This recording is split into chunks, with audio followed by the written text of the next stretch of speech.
You know what makes us different?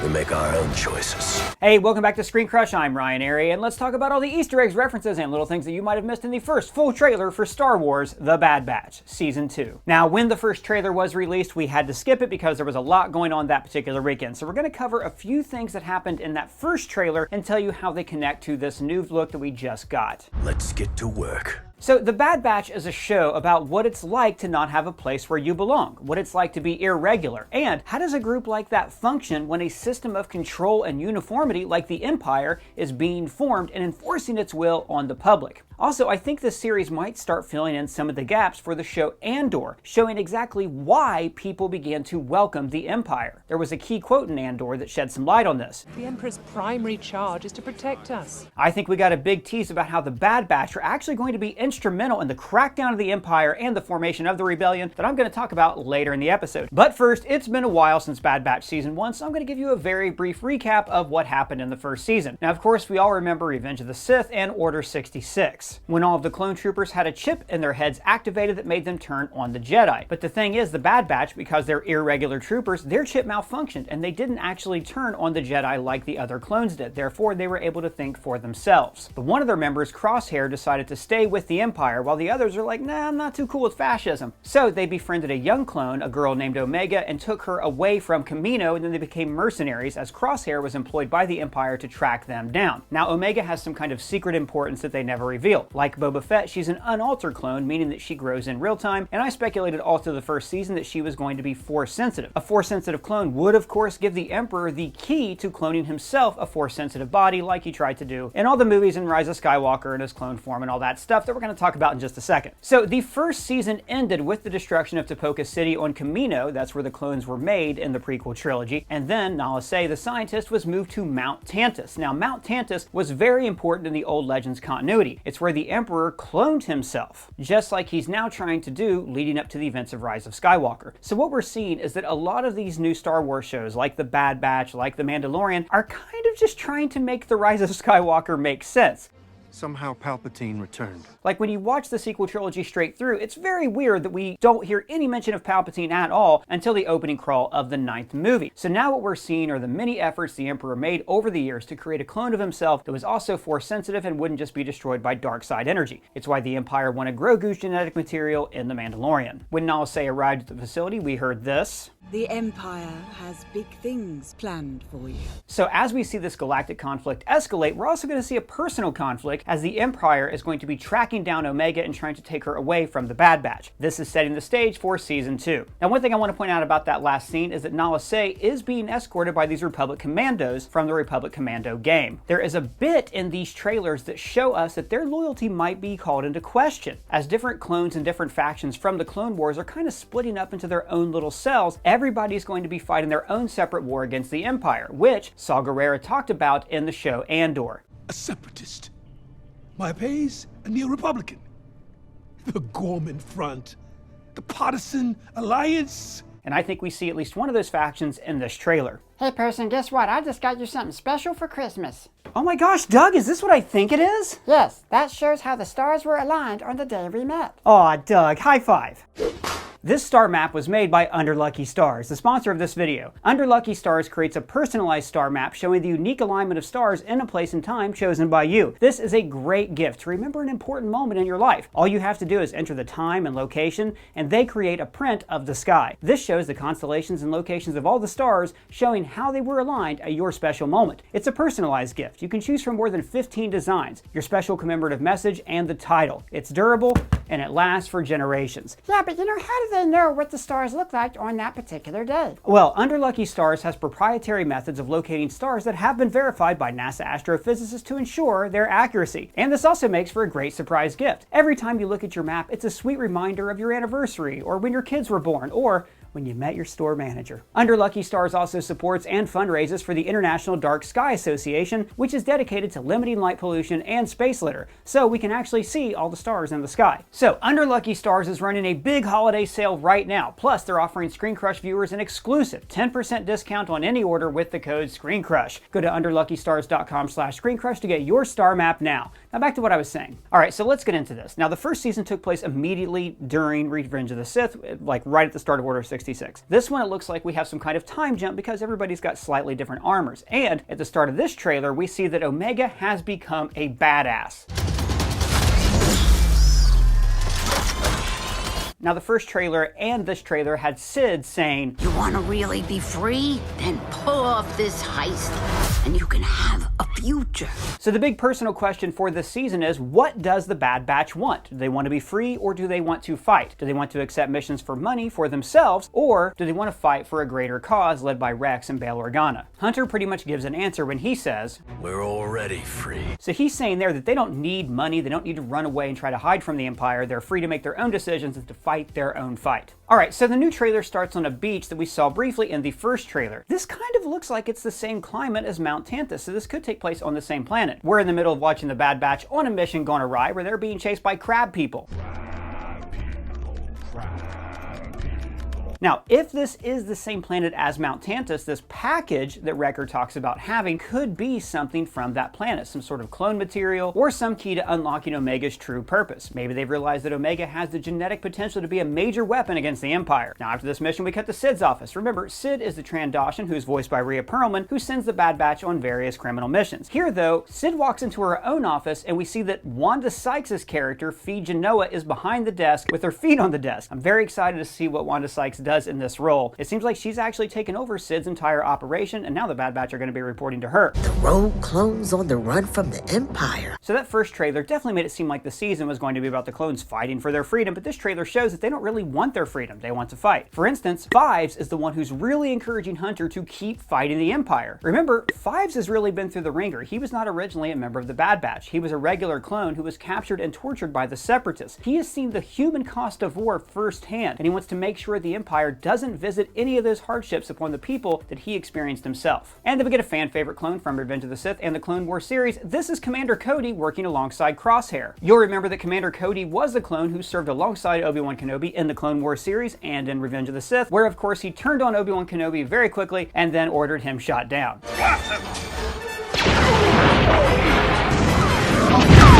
Okay, so in the trailer, Cody says, "Rumors are more and more clones have been questioning the Order." And the order he's talking about is probably Order 66, the order that changed the Clone Wars and turned the clone troopers from feeling like they had some sort of autonomy into blind soldiers serving the new Empire. But Crosshair is adamant about this and doubles down on supporting the new Galactic Empire. Then they're traitors, like the Jedi. Now, one of the big reveals from the first season was that Crosshair never made his decision because of his chip. He actually just supported what the Empire was doing all along. I wanted to believe it was the inhibitor chip that made you like this, but I was wrong. We also see here he's got the scarring on the side of his head, which came from this.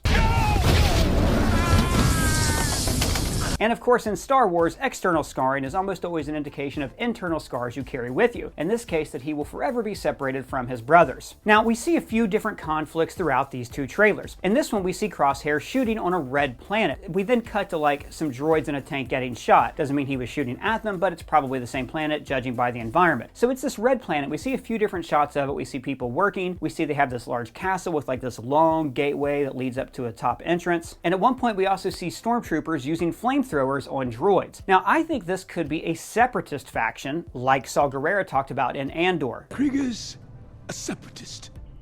My pay's a neo-Republican. Also part of this sequence, we see Vice Admiral Rampart, who's charged with hunting down the Bad Batch, arrive here escorted by stormtroopers. And then a little later, we see him talking to the leaders on this planet. And we also see stormtroopers charging up the same bridge. So I think what we're seeing here is this is a former Separatist planet that has formed its own little pocket. They're not swearing loyalty to the Empire, but they're also not like in conflict directly with the Empire, like they're not paying their taxes or something. And as the Empire starts to expand its influence, there's going to be pockets of these Separatists all around the galaxy. Some of them will stay in control of entire planets because they're on the fringe of the galaxy, while others will remain small pockets of resistance using old droids and Separatist military material to fight against the Empire's expansion. Hey, wait a minute, I have a question. It's a red planet. They support the Separatists. Is this Geonosis? Well, you know what, Doug? It actually very much could be Geonosis, except there's a couple little snags in there. See, the very early days of the Death Star's construction were around Geonosis, which makes sense because the Geonosians actually designed it. I will take the designs with me to Coruscant. They would have been much safer there than by most. Now, what we do know is that at some point between this and like 15 BBY, the Empire actually gassed and committed genocide against the entire race of Geonosians just to protect the secret of the Death Star. There's an episode of Rebels where Saw Gerrera meets Ezra Bridger and they have like one egg, like larva egg, so they can preserve the Geonosian race, but that's not important right now. This could technically be Geonosis just because it looks like it's Separatist and there's a red sky and stuff, but I'm pretty sure that Geonosis was controlled by the Empire at the start of the war. Okay then, just asking. Jeez, you don't have to make a big deal out of it. I'm wrong, okay? No, it's all good. High five.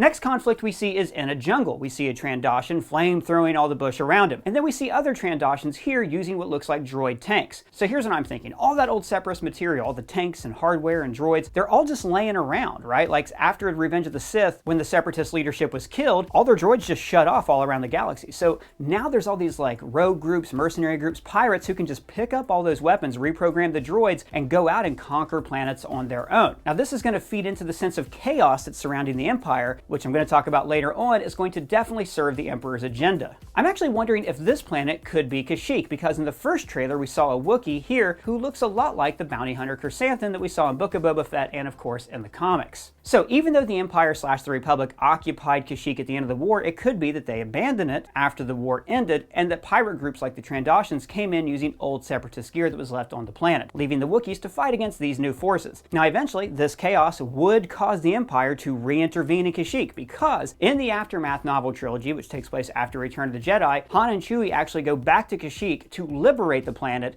from Imperial rule. Now another fight that we see just a small part of is this standoff with these droids, and these droids actually look like Separatist tactical droids, implying another Separatist branch or another group who has reprogrammed the droids to serve them. And of course, we get him right here. This is one of my all-time favorite characters from the Clone Wars, even though he's a very minor character. This Wookiee is called Gungi. He was part of a great Clone Wars arc. It was like a 4-parter where Ahsoka was with these padawans, taking them to a temple so they could find their kyber crystals, building their lightsabers. They got kidnapped by Hondo and pirates. It's great. And Gungi particularly stood out during that run because he's a Wookiee, and Wookiee Jedi are very rare. In fact, the person who helps them build their lightsabers even points out how unique his saber is. Wood, not a common choice. I'm not going to go through every single shot we see of different ships in this trailer, but I do think it's interesting that we haven't yet seen the Empire build its signature TIE fighters. We do see a bunch of ships going up against a Republic shuttle with Republic gunships, so the Empire still is very much using Republic military hardware, and we're going to see that transition really start to ramp up in this season and later on throughout the series. And finally, we get to what I think is the most crucial sequence in this season, the shots of Coruscant. We see a high-speed chase through these tunnels that have different screens covered in Arabesh writing. None of it really says anything in particular that's important, it's just advertisements. And then we get lots of shots at the Imperial Senate. Now, like I said before, the Empire was brought about to bring peace to the galaxy, like Palpatine said. And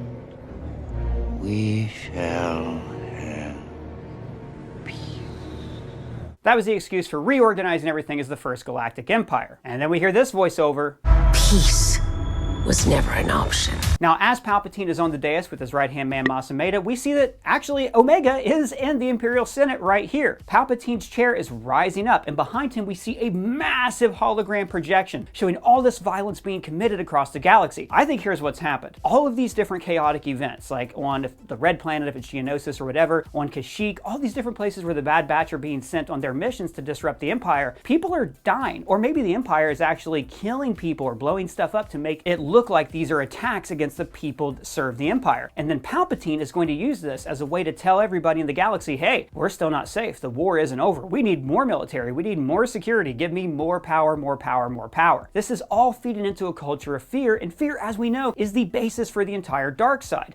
Fear leads to anger. Anger leads to hate. Hate leads to suffering. And this is why, come around to Andor, when the politicians and the wealthy actually believe The Emperor's primary charge is to protect us, is it not? But there's a flip side to this. If he's using the Bad Batch's actions to make them into scapegoats, well, he's also making them martyrs and heroes. It could be that the Bad Batch are the people who are going to originally inspire people to form the rebellion. Like, these attacks will lay the foundation that Bail Organa, Mon Mothma, and Luthen are going to build on in the show Andor. It could even be possible that the Bad Batch are on Coruscant to meet with Bail Organa because we see him in this trailer. Now remember, if it's canon, there's these Revenge of the Sith deleted scenes that shows like Bail Organa, Mon Mothma, and Padme talking about beginning to form some kind of opposition to the Emperor. I apologize. I don't mean to sound like a separatist. We are not separatists trying to leave the Republic. We are loyalists trying to preserve democracy in the Republic. In Tales of the Jedi, we saw Bail Organa recruit Ahsoka Tano to the rebellion. And if you've seen Star Wars Rebels, you know that as Ahsoka grows up, she becomes the rebel leader Fulcrum, who is in charge of taking all these different rebel cells that I've mentioned and forming them into a cohesive military unit. So the Bad Batch could be a key part of this very early rebel structure. But remember, they age at an accelerated rate. And that's why they're not around when the original trilogy starts, because they would have been old men. Another clone with an accelerated aging rate who is key to the early rebellion is of course Rex, and we do see Rex recruiting the team in both trailers. Any chance I could use you for a mission? Let's get to work. Now, Rex's arc is also going to be a mystery because he starts out all like hot and bothered about the Empire, but then by the time we see him in Star Wars Rebels around 15 years later, he's just chilling with his bros on a walker fishing in the desert for giant worms. Anyways, I'm very excited about this season. I'm really hoping that they get into a little bit more character development for the entire ensemble, and I'm very curious how they're going to work in Omega's mystery, and maybe Boba Fett's going to show up in the show as well. But let me know your thoughts about the trailer down in the comments below or at me on Twitter. And if it's your first time here, please subscribe and smash that bell for alerts. For ScreenCrush, I'm Ryan Airy.